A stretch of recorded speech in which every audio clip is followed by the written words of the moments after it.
We are back on 88.7 KWDM The Point. It's been a long couple of days. We were off for spring break, and now the gang is back, ready to discuss a whole lot of March Madness. I'm Ian Nelson, alongside Johnny Reynolds and Cole Sunderman. It was a great 4 days of men's college basketball. A lot of stuff to talk about, some big upsets that need to be discussed, a bunch of shockers that went down, and some teams not living up to the hype that they should have been. All that and much more. Let's get rolling. Yeah, this bracket was definitely an interesting bracket nonetheless, but really right where it needs to be, and how everything kind of standed out on Selection Sunday. It seemed like some of these games were the right choice, and the seeding was pretty much perfect. You know, all that data and analytics, it's really hard to get some of these games right or get these games wrong. But we got to first step off to those first 4 games, and Miami of Ohio did make it. We had that discussion if they are, eligible enough. They have the games to go. Obviously, they went undefeated in the regular season and lost their first conference championship game to UMass, but they did sneak in and played the SMU Mustangs, which is a really good game. Yeah, and it really did feel like it was a home game. It was about an hour away from Oxford, where Miami of Ohio is at, and it really showed this SMU team. You know, they're a decently talented team, not super talented. Obviously, that's why they're in the first 4.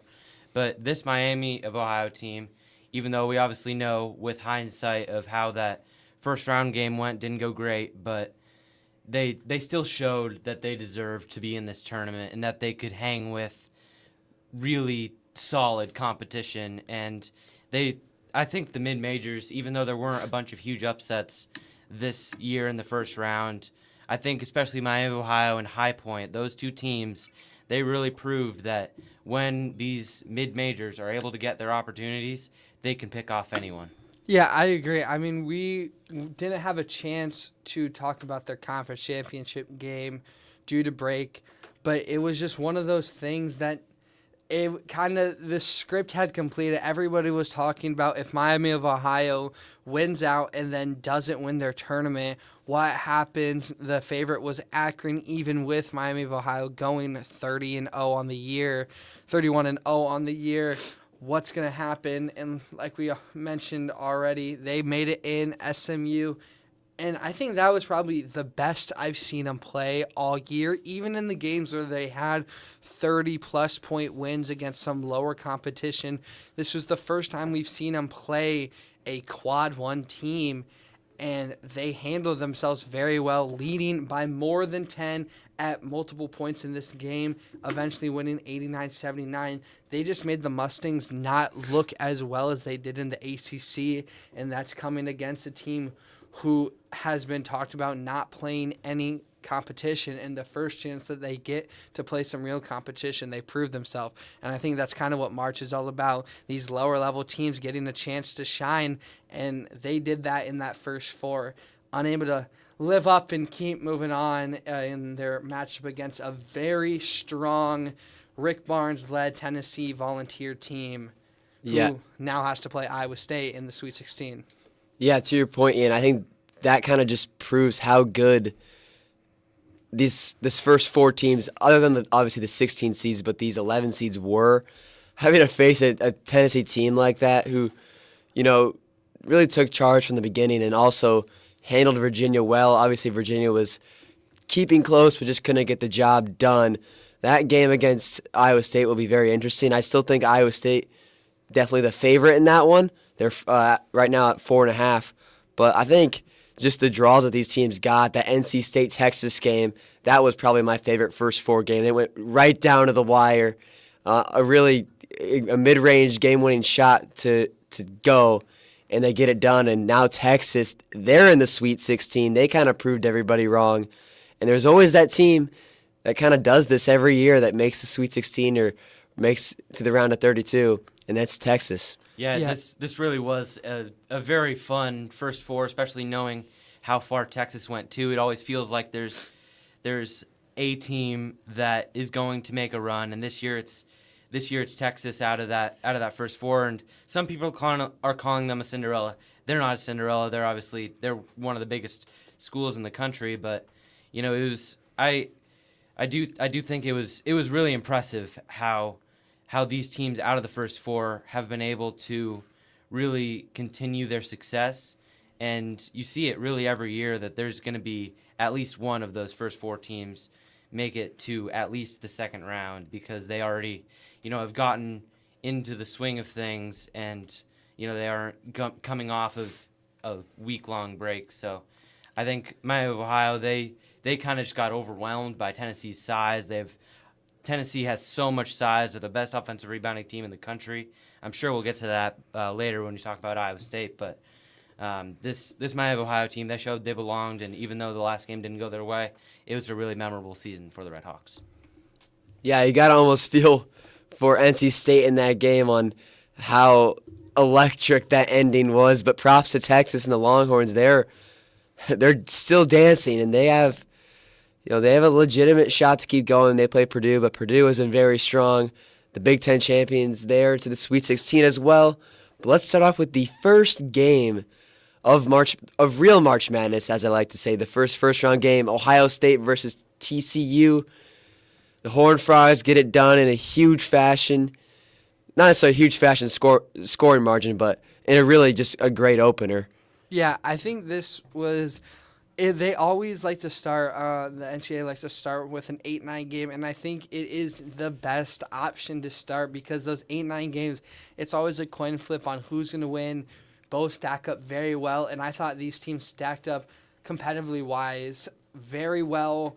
Both of these teams having star players, and I mean TCU, Edmonds, Punch, and Robinson were just electric, especially Robinson from behind the arc. He shot 4 for 6 on the day, almost automatic from three-point range. And then on the side of Ohio State, you have Thornton, Royale, who played very well, Mobley Jr., and Bynum, who all were in double digits scoring-wise.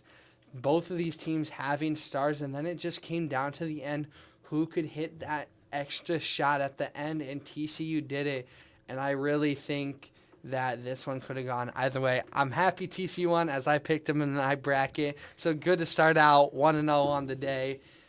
Since then, I haven't been all that strong. But yeah, a great win out of TCU, who gave Duke in the second round, who we'll talk about in a little bit, a fight for their money. Duke pulling away in that one. Yeah, and it is kind of annoying that it feels like they always put an 8-9 game at the very start of the day. Like, why can't they give us like a 16-1 or 15-2 that we just for the bracket hopes? Ease into the bracket. And in this, like, I think it was like 60% of brackets were busted after the first game. Like, come on, we gotta ease into this. Gotta get all the good vibes going into March Madness before we really kick into gear and then get the really close games going. Yeah. Speaking of really close games, I mentioned it, that also in the first day, Duke taking on Siena, a 1 versus 16 Duke, the number 1 overall seed in the entire bracket. People must have had, their hearts racing because Siena took control of that game. They did. They shot out the gate quick. Siena coming to a very, very good-looking team. They started out strong.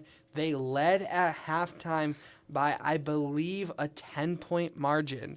And then the second half comes, and one of the issues and one thing that they brought up in the broadcast, Siena, they played only 6 guys the entire game, and 4 of them played the entire 40 minutes. One, I believe, came out for like a minute. It was like the last 10 seconds. Yeah, of the last game. 10 seconds of the game, but practically their entire starting lineup playing 40 total minutes. It's very tough to do that against a Duke team who has a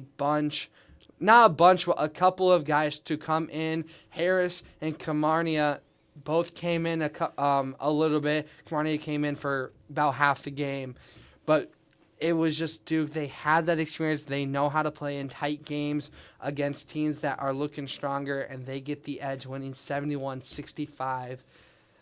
Yeah. and it doesn't, in a lot of these like near Cinderella games, it always feels like there's just a guy that just goes crazy, and you could make an argument that it was Doty. He had 21, but other than that, like as a team, Siena really didn't shoot the ball all that great. They were shooting it really well in the first half, but it wasn't like they were just absolutely unconscious. Like they finished the game 9 for 26 from 3. That's 35%. That's okay, but it's not great. And Duke really has looked a little vulnerable other than that second half against TCU where they really ran away with it. But Duke has seemed like they're playing down to their opponents a little bit, and that missing Caleb Foster, that's such a big loss for this Duke team, and it really does hinder their chances. I still do think that they're a good enough team to make a deep run, but it's going to be a lot harder from here on out. Within the next hour, we had pretty much a historic game that Thursday. Pretty much one of the only upsets, and that was High Point beating a very good Wisconsin team who kind of heated up towards the end of the year, and a great win for them, 83-82. They ended up losing a very good Arkansas team.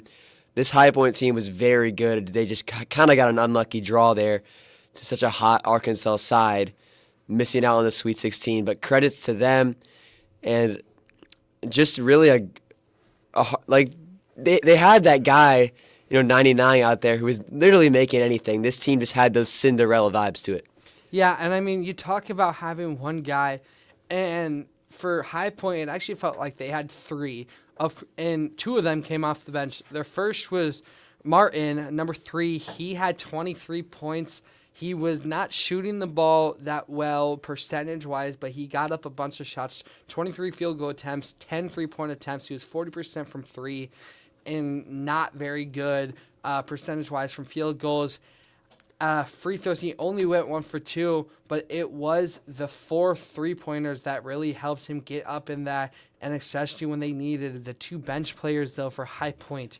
You have Fletcher and the guy, Chase Johnson, who is always that one guy who seems to hit every 3 that he shoots, and that's what he did. Went 4 for 6 on 3-point attempts, but 5 and 7 from field goal, and it's because he hit his first ever 2-point shot in this game. He went the entire season without making a layup, a mid-range jumper, a 2-pointer, and when it needed it most, when they needed that last-second basket to win the game, he made the point that put it at 83-82, which was the final score. In High Point, the Panthers shocked the Badgers. Yeah, and High Point's one of those mid-majors that you do not want to see a team like that. You never, as like a 4 or 5 seed, even a 6 seed, like you do not want to see those teams kind of in that realm of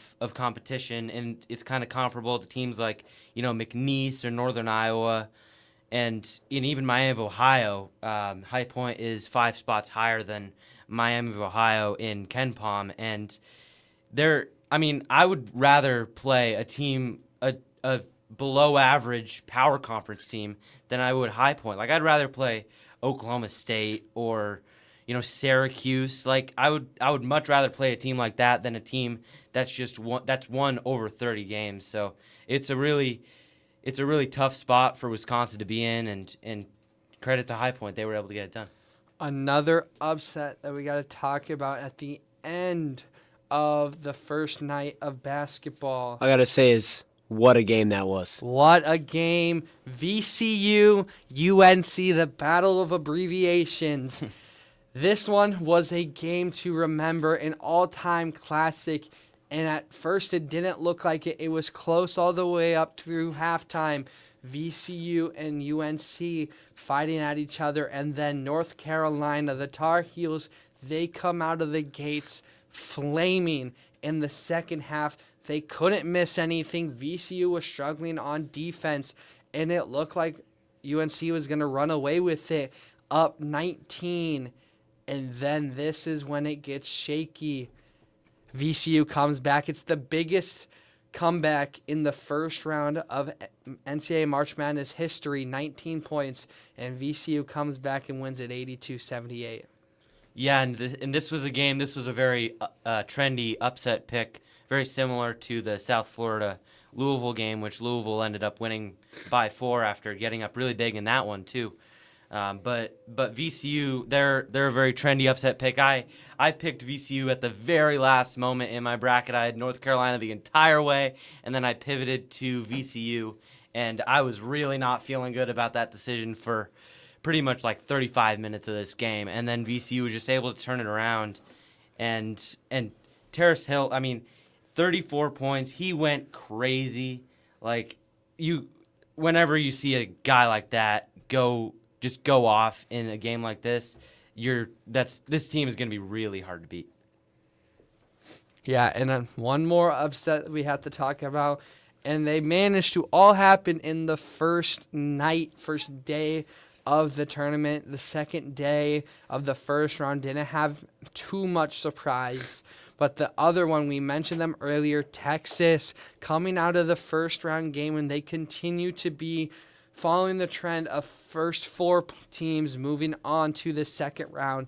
And they did just that, taking on a strong BYU team who fought hard. Mainly it was AJ Debonsa, who fought hard in that one, scoring 35 of BYU's 71 points. But it was Texas who won 79-71. They controlled the entire first half, leading by 9 at halftime, 46-37, and then just maintaining their lead the entirety of the second half, fending off any kind of streaks that BYU was about to have, and Texas holds on to win.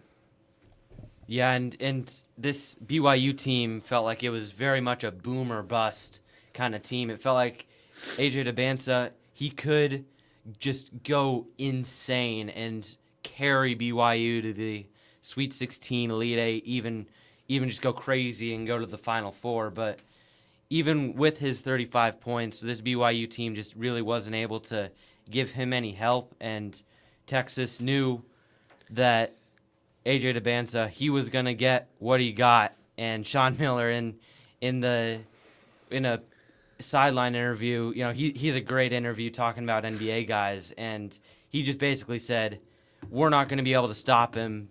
We just have to hope that the rest of the guys don't go crazy, and that's what happened. And Texas was really able to control the rest of the team, and they did that with Gonzaga too in the second round. They were just able to control the team enough that they were able to hold down the Stars and were able to pick up a win. Yeah, quickly before we move on to the second round, we got to talk about the Iowa teams. All 3 state schools and 3 out of the 4 Division I Iowa programs, UNI, Iowa, and Iowa State all made it to the big dance. You will talk about UNI first. Unfortunately, not much to talk about. They got the unfortunate draw of going up against Rick Pitino and the Johnnies of St. John, and St. John's just handled themselves very well. They won that game 79-53. UNI could just not get anything started. Yeah, it's unfortunate for UNI having that draw, but nonetheless, all these 5 seeds are very strong. They would have had to play Vanderbilt or even the Wisconsin Badgers and Texas Tech. So they got kind of the unlucky side. St. John's, such a strong team. Really, the size that they have, and just how athletic they were. UNI didn't really stand a chance. Even I was foolish and picked the Panthers. They didn't really stand a chance at all this game, and St. John's took the storm to them, and they're moving on, and they're in the Sweet 16. Next up also is all 3 of these games were on the second day, I believe. And the next one up was Iowa taking on Clemson in the first round. And Iowa-Clemson back and forth the entire game. And Iowa pulled away in the last couple of minutes, winning 67-61. Yeah, the Hawkeyes, as a Hawkeye, it was a bit nerve-wracking towards the end of the game. But they took control for most of it. Bennett Sturts really had a great game with 16 points. although he was 4 for 17 from the field goal range, he kind of led the charge. And then having guys like, Tavion Banks and then Cooper Koch, who's been unbelievable this tournament so far, getting the job done for the Hawkeyes as they moved on to the second round. And it was kind of a game where Iowa was the favorite as a 9 seed. Like most of these teams, with St. Louis blowing out Georgia and Utah State taking it to Villanova. Actually, all the 9 seeds have won all their games, which is kind of a crazy stat. Wow. As in history, I think they're about 66% better than the 8 seeds. It's a really weirdly high number. Yeah. But And then this was just a really ugly basketball game. Sturt's only shot 4 for 17, and just being able to move on and Survive in advance. That game against Florida. Yeah, and before we get to that big one, Iowa State is the last of the state schools. They took on Tennessee State. They're the highest ranked team in the state right now as the number 2 seed, taking on 15 seed Tennessee State. And the biggest news that we do have to talk about in the first 3 minutes of the basketball game, second team All-American, 2 triple-doubles this season, Joshua Jefferson goes out. He takes a jump and takes an unfortunate landing and rolls his ankle. And he could not put any weight on it as they walk him off the court. They take him to do x-rays, and it was negative, no broken anything. It was just a low-level sprained ankle. He did not play the remainder of the game, of course, and did not play at all in their second-round game against Kentucky. Now there is hopes that he's back by this Friday for their Sweet 16 matchup against Tennessee, but there's still nobody knows anything. But after that 3-minute mark, Iowa State plays with the fire, and they win it big, 108-74, the biggest scoring margin that Iowa State has had in March Madness history, and I think program history. Yeah, and this game was this was just really impressive how they were able to bounce back. Guys like Heisey and Torrey, who haven't been huge on the offensive end, just completely came alive, and they just knew that there was a void with Jefferson being out, and they were able to take control. And guys like Torrey and Heisey have really struggled with their confidence, and this game was so encouraging because we really have no idea what's going on with Joshua Jefferson. All we really know right now is that it's a low ankle sprain, and we don't really know the grade of it, but as long as it's not broken, there's still a chance to come back. And it did feel a little stagnant at the start of the Kentucky game without Jefferson, but they need Jefferson back, obviously, but it did seem like guys were becoming more confident without him on the floor because they knew that they had to be in there. So, with the MRI today for Jefferson, I believe it was at about 11 o'clock, we really probably won't know the results of that until Wednesday or Thursday. They won't announce that yet. I'm sure they'll know internally, but that we won't know for quite a while. So it's really just a waiting game now for Iowa State fans. Yeah, Iowa State will probably want to hold that information as much as they can to leave Tennessee guessing. Because speaking about their matchup against Kentucky, Iowa State, as you mentioned, Cole, they struggled in that first 8 minutes of the Kentucky game. It looked like Kentucky might run away with it. Mark Pope and his team, the $22 million bot team, was looking like they were living up to that money well spent. And then Iowa State in the final 8 minutes of the first half,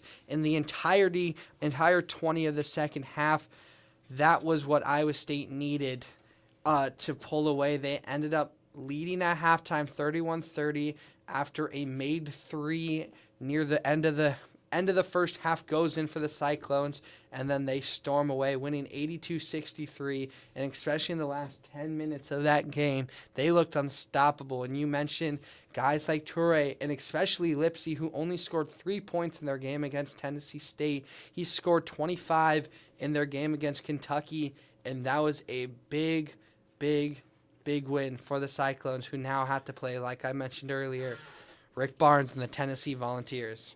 Yeah, it's a huge win for the Cyclones, and after that Jefferson injury against Tennessee State.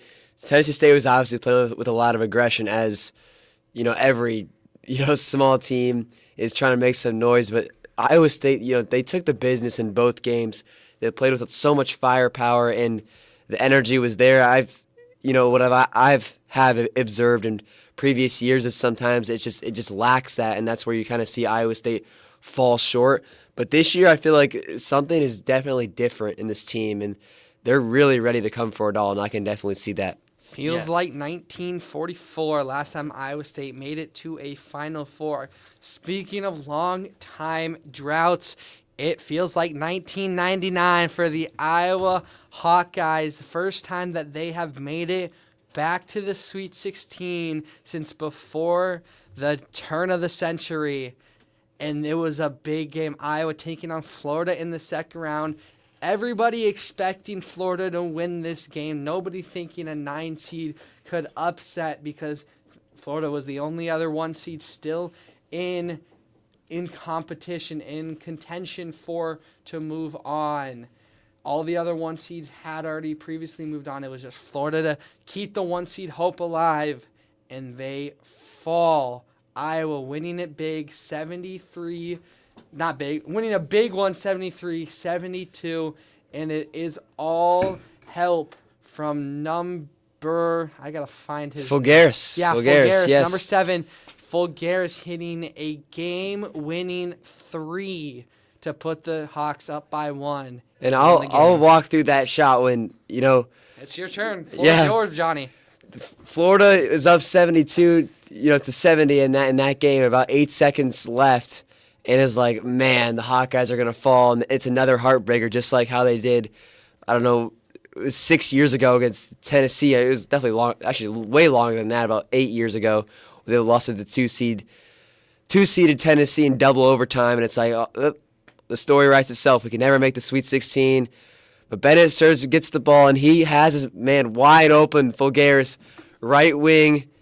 I was like, in my head, anybody but him making that shot. Splash. Fulgaris. And really with that, there was about 4 seconds left, so there was still some time. But the Hawkeyes were able to hold off defensively. Even with Bennett Sturges nowhere near his A game, he was not making anything. You had a guy named Tavion Banks really carry your team the entire game.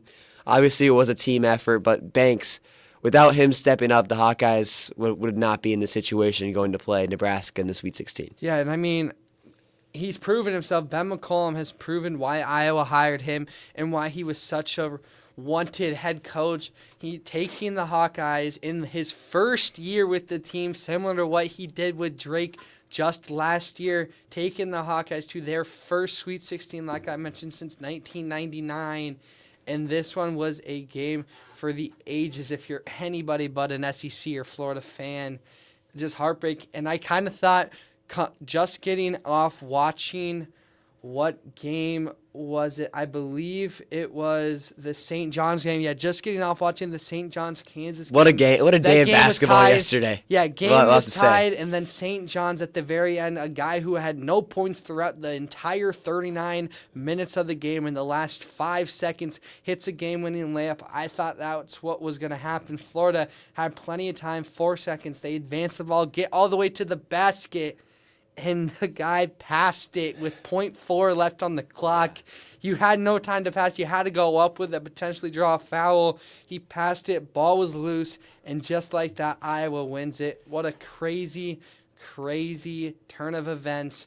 And the Hawkeyes keep on dancing. Keep the dancing shoes on. Yeah, and the thing that was most impressive to me is that, I know you, Johnny, you mentioned this a couple minutes ago with Sturts, how he really didn't play well. And that really happened in both of these games, and they were still able to win. And that really shows how much this team has improved under McCollum, how they really, earlier in the year, they had to have Sturts have a good game. Otherwise, they really would not have a hope. But, guys like Banks and Fulgaris. Fulgaris has really turned a corner. He really was disappointing at the start of the year, but he's really come alive late in the year, and now they are really playing with house money. They're going up against Nebraska. Nebraska in the Sweet 16 was not what anybody has ever expected to say. No, I did not think that would ever happen in any lifetime. But it's the Sweet just, Corn Bowl. I guess so. The Sweet Corn 16.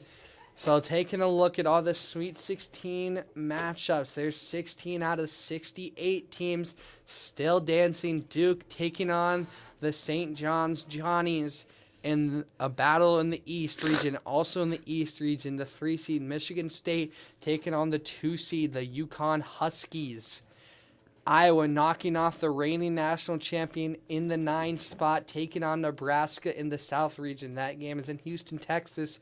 Speaking of Houston matchups, Houston got lucky pretty with this much one. It's a Houston home game. The Houston Cougars taking on Illinois in a game that a lot of people are starting to favor Houston in because of the home atmosphere, and they have looked strong in both of their early matchups. Yeah, Houston, they have a really good chance of going through in this region, especially with the Gators going down. But I'm looking at it as anyone's game, really, because this Iowa-Nebraska game, obviously the Huskers winning that game, that rivalry game later in the year. But Iowa-Nebraska, you know that's going to go down to the wire. I don't care who's off that day or what's going to happen. These guys are going to give it their all on both sides. So I don't even know who's going to win that game. I don't have a favorite yet, and I think Houston should get the job done against the Illini. It'll be a good game, but that Elite Eight will be a classic. Yeah, and I think that even if we, we're local to Iowa and Nebraska to an extent, like I think that even if we weren't in this area, I think that we would still be talking about Iowa-Nebraska as the best game of the Sweet 16. Nebraska only a 1.5 favorite in this game.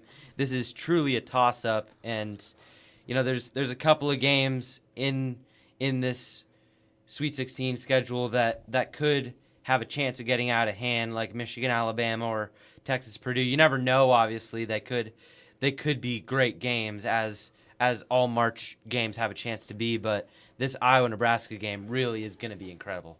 Moving over to the other half of the bracket, in the West region, Arizona, the Wildcats taking on the Razorbacks of Arkansas, who barely managed to fight off High Point and the Panthers. Came down to the wire, but Arkansas and Coach Calipari are keeping on dancing. Yeah, don't let the Arizona score fool you. They ended up winning by 12, but Utah State was hanging on for dear life last night and just couldn't get it done. Arizona has way too much depth, but I think this Arizona-Arkansas game could really be a fantastic affair. And I think all these Sweet 16 games are really evenly matched. Even the Texas game, I mean, Texas has been unstoppable, it's really going to be exciting if they can make the Elite Eight or even a Final Four run. Speaking of the bottom half of the West, the 11 seed, the only double-digit seed to make it to the Sweet 16, Texas, taking on the Boilermakers of Purdue in the 2 spot. This one, I think, could potentially get nippy near the end of it, where it could be a toss-up and Texas could potentially move on. Purdue, though, has looked very strong in this tournament. A lot of questions, even after they won the Big Ten. How strong of a team can Purdue be after their early season struggles? And they're responding to that criticism quite well, handling Queens and taking down Miami pretty handily by 10. Purdue and Texas, that's going to be a marquee matchup. And the last region in the Midwest, Michigan, Alabama, the 1 seed versus the 4 seed. Alabama also shocking a bunch of people. You heard the news. Alabama out one of their star guards due to investigation and him getting arrested due to drug violations. And Alabama has said, we don't really need him. They beat Hofstra by 20, which was a favorite upset pick. And then the shocker, defeating Texas Tech by 25, handled the game the entire way and won 90-65. Now they got to take on Michigan, and Michigan, who has looked very strong in both of their opening games, defeating Howard handily. And although it's kind of close at the beginning, putting away St. Louis pretty soundly in that second half. Yeah, this Michigan team, they've had some points where they look shaky, especially on the defensive end. You know, they gave up I believe it was 46 points to Howard in the first half, and they let St. Louis stick around, but they were able to pull away, and that's the mark of a great team. Even when you aren't just clicking on all cylinders, you still have to, you know, pull away from teams that you're a lot better than. So this Michigan team is so good, and they're so deep, even without one of their better players, LJ Kaysen, coming off the bench, being out for the season. They still are a really good team, and I just think that they have too much firepower against Alabama, and they have a really good chance of winning this game. And the final matchup are the hometown team, because it's the closest one to us, but the other Iowa team, Iowa State, in the 2 spot, taking on the Volunteers of Tennessee in the 6th spot. That one's going to be another very good game. All dependent even if Joshua Jefferson is in this game, he'll probably play limited minutes, but Tennessee stacks up very well to a depleted or hurt Iowa State lineup. This one will be a very good matchup. The Volunteers have looked strong, handling Miami of Ohio very easily, and then putting away the Cavaliers of Virginia in the final minutes. Iowa State, don't let their win margins, I feel, deceive some of you, because they have shown that when they get cold, they are ice cold, and they got to stay away from that. They can't let that happen against the Volunteers. It was a worry in the opening minutes of Kentucky. Were they just going to be cold the entire game? They heated up quickly, but now they have to stay hot against Tennessee. Yeah, this feels like they can win without Jefferson, but they really do need him for this game. Tennessee's the best offensive rebounding team in the country. Like, you're going to need Jefferson's size inside to be able to, you know, combat with guys like Ament. Ament's the headliner on this team. He's going to be a lottery pick in this upcoming NBA draft, and without Jefferson, you really don't have an ideal guy to match up with him. So that's, if Jefferson isn't able to go, that's a big concern for me for this Iowa State team. They still can win it without Jefferson, but it will be I think it's really a toss-up if Jefferson isn't in this game, and we'll know more by Friday's show on his condition. Yeah, this game is going to be super exciting. I mean, I know I've shown that excitement throughout all these Sweet 16 games, but just on, I hate to say the word inconsistent has Iowa State been, but I'm so nervous that if they could fumble this game or they could take crazy control of it. We just really don't know based on that injury, and it's just going to be super interesting to see how the Cyclone team does, because I know this team's a championship team, but they haven't proved it in their full, you know, conditions of it yet. Well, and what is kind of keeping my head held high a little bit? What's keeping me going is just seeing how well the defense was able to play against Kentucky. Because this Kentucky game really was a T.J. Otzelberger masterclass. It really just showed how this team has been built and how they can really lean on that defense. Because in that first half, the offense was not good, but they were still able to go into halftime up 1 somehow, and you just felt great going into that. So if the defense is able to, you know, do that and just keep them in the game, and allow guys like Momcilovic or even Lipsey, who's playing some of the best basketball of his Iowa State career, if you can just give those guys an opportunity late, Iowa State will, I think that they will win this game. Quickly, who is your lock to make the Elite Eight, and who do you think can surprise and move? Who can surprise and advance into the Elite Eight? We'll start with you, Johnny. Who's your lock and who is your surprise? All right, that is, I mean, really tough question because there's so many different games, but I'm going to go Michigan, and that's probably the favorite in this, and you can kind of tell based off the spread, 10.5 is a pretty big margin for a Sweet 16 game, but they've just been so dominant, and I feel like even though Alabama, they've played very well these last 2 games, especially against a good Texas Tech team, I feel like it's just going to be too much for the Crimson Tide to hold on to. And Michigan just seems like that team where if they don't make the Final Four, I mean, obviously they're going to have to play Iowa State or Tennessee, but this team should definitely be a Final Four team based on their talent levels. And who's your surprise? My surprise, oh man, this is interesting to say, but I'm really leaning towards the Johnnies in this game against Duke. And I mean, you could even call the Iowa-Nebraska game a surprise, but I don't really want to get into that game yet just because I'm so unsure. But I feel like St. John's, they've looked so good, and this is just a game I feel like Duke could just fumble, and that's why it's my surprise. Cole?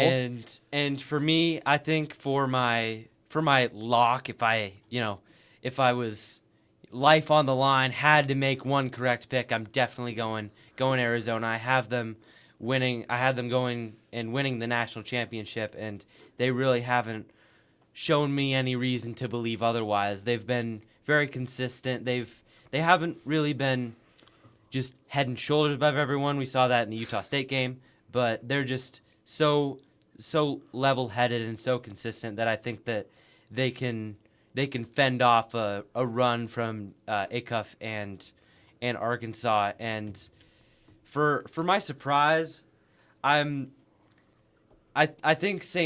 think I might be with you, Johnny, with St. John's. When I've been going back to my bracket a lot because there's some games that are still in that same situation. In this Duke St. John's game, I had this game in the Sweet 16, and I was so on the fence with St. John's beating Duke. I ultimately chose Duke to win this game, but as we've gotten closer, I've just felt a little more shaky about that, and I don't know if they'll win it, but I really do think that this is the most one of the most intriguing games to potentially cause some chaos. And then for me, my lock is, I think we talked about it earlier, just pretty much home atmosphere. They look so strong in their opening games. I'm going to go Houston over Illinois. Yeah, I mean, I could see it. It could potentially be a shock with just how dominant Illinois has been in their opening games, winning by 35 against Penn and winning by 21 against VCU, which was kind of close in the opening start of it. I really like Houston in this one. They were just about to win the Big 12 championship. We're super close. I really like the Cougars in this one. Kelvin Sampson is a very good coach. I'm going Houston. And then I will be the one to do it. My surprise, give me the Hawkeyes. Okay. Now, I'm going to be cheering for Nebraska. Yeah. I'm going to be cheering for Nebraska. Fred Hoiberg, Iowa State legend, the man. mayor. I have to be cheering on the Huskers. But this is just so close of a game. Give me the Hawkeyes. If I had to bet who wins, I would bet Iowa to win this game. It's a rivalry matchup, and also the storyline is in place. Bennett Sturts has not played well in the first two games, and then in the game to push him to the Elite Eight in the game that really matters the most for a program who didn't even a Sweet 16 berth was not even in the cards at the start of the season. Now an Elite Eight berth. Give me the Hawkeyes. I think Bennett Sturts pops out along with Tavion Banks, along with Mignao. I really like this Hawkeye team. Ben McCollum has a history of leading teams to beyonds that were not even possible a couple years ago. And now Iowa, moving on to the Elite Eight, is my surprise pick. I'm a bit surprised about one pick, real quick, that we haven't really mentioned. The Texas-Purdue game. I mean, that could be a surprise. Oh, wait, I kind of forgot about that that's one. such a That's my other sneaky- surprise. It is. That's my other surprise. Okay, I really other like surprise. Texas in this one. I do like Texas in that one. We'll all kind of include that as our second surprise. Yeah, but- second surprise. But that game, that is, I'm marking, that game, 6 o'clock on the 26th. It's going to be an electric game because Purdue, we've seen their struggles, but Texas has looked so good. And we've seen these first four teams do it. UCLA back in 2021, a Final Four run. and got beat out by Gonzaga. But these first 4 teams always seem to make Texas noise. has already beat Gonzaga, so Yeah. they can keep on moving. One real quick, going back to the Iowa game, one little seed that I would like to just plant. I'm not gonna say it's gonna happen, but there is a little bit of a path for Iowa to go to the Final Four. So if you beat Nebraska here, it could happen. They have beaten Nebraska. Then you move on. I think you have to have Illinois beat Houston, which could happen. It could. Yeah, Illinois absolutely. could get going and beat Houston. I just and don't see Iowa beating and- Houston if that were to happen. They're not going to beat Houston, but if they do, if Illinois moves on past Houston, which don't get me wrong, I don't think that's going to happen. I don't think Houston is going to lose to Illinois. But if Illinois wins, there's a chance there because even though Iowa didn't play well against Illinois in that first half, they got behind, but they were able to make that a game at Carver.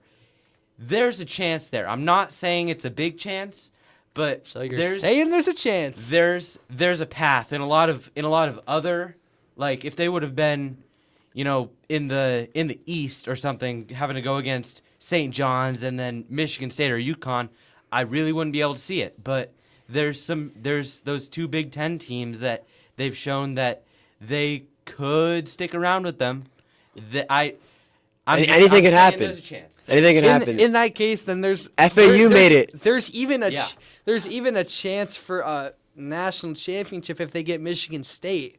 That's another Big Ten Or team. UConn. UConn Yeah. feels a little shaky. If Michigan State or UConn, if they can somehow will it, and Iowa makes it all the way to the Oh Final my Four. goodness. Now we're getting into the big ifs. The one last thing. Just imagine. Just I'm not imagine- saying it's impossible. The one other issue I've had with the draws, 9 o'clock matchup for Iowa State. Yeah, Iowa it's a State bit playing ridiculous. at 9:10 p.m. against the Volunteers. I don't know if that's NCAA's bit of saying it's not going to be close. One of these teams are going to run away with it, like kind of push it away and leave in the closer games. Because even they have the Iowa game at 6:30. That's a primetime game right Yeah, there. they seem to like to start these games a little bit later. Like, let's have a 5 o'clock game. Yeah, I mean, like, we don't I need would to like have it the- started at 6. I would like the latest the Iowa State game should have been started is like 7:30, not 9:10. That is just crazy work out of the bracket makers, out of the TV slots. I just really do not want to have to stay up until midnight to watch potentially Iowa State get beat at the buzzer. Yeah, I don't understand why Yeah. they can't just do it like they did in the regular season. In the regular season, they would just put games at 6 o'clock and 8 o'clock, and then the games end between 10, maybe 10:30 if they go long, and that was perfect. You're getting to bed at a decent time, but then there's people that are trying to get up and work the next day and are having to stay up if they want to watch the And end granted, of these games. Tennessee it's just brutal. Tennessee is in East Coast time. They're an hour ahead of us, so that game doesn't start until 10 for them. So that's just awful if you're a Tennessee fan. That game might not get over till 1.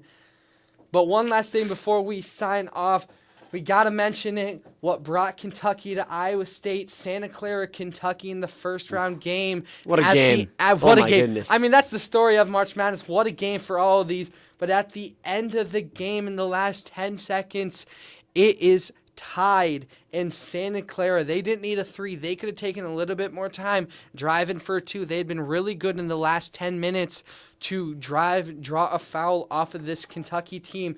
But instead, they say, let's shoot it. And they shot it and hit a big one. They're up by 3. And then with 2.4 seconds left on the clock, Santa Clara trying to call a timeout to draw something up to tell them, we can foul, and they only shoot 2 instead of 3. Instead, Kentucky gets out of it and hits a eventually game-winning 3 at the buzzer because it brings it to overtime, and then Kentucky just controls overtime for the entirety of it. Oweh hits the eventual three that will give Kentucky the win at the end of regulation to tie it up 73-73 going into overtime.